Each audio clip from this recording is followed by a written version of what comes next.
In this tutorial, I'll show you how to create a basic array formula in Google Sheets, so you can calculate entire columns in one step without dragging formulas.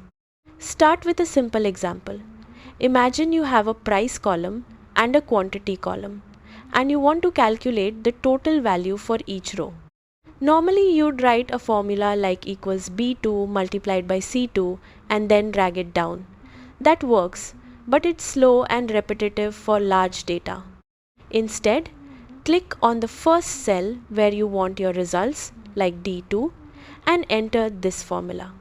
Equals array formula B2 to B times C2 to C. What this does is tell Google Sheets to multiply each value in column B with the corresponding value in column C for every row at once. It performs the calculation across the entire range automatically. As soon as you press enter, you'll see all the results fill down the column instantly. No dragging, no copying, just one formula handling everything.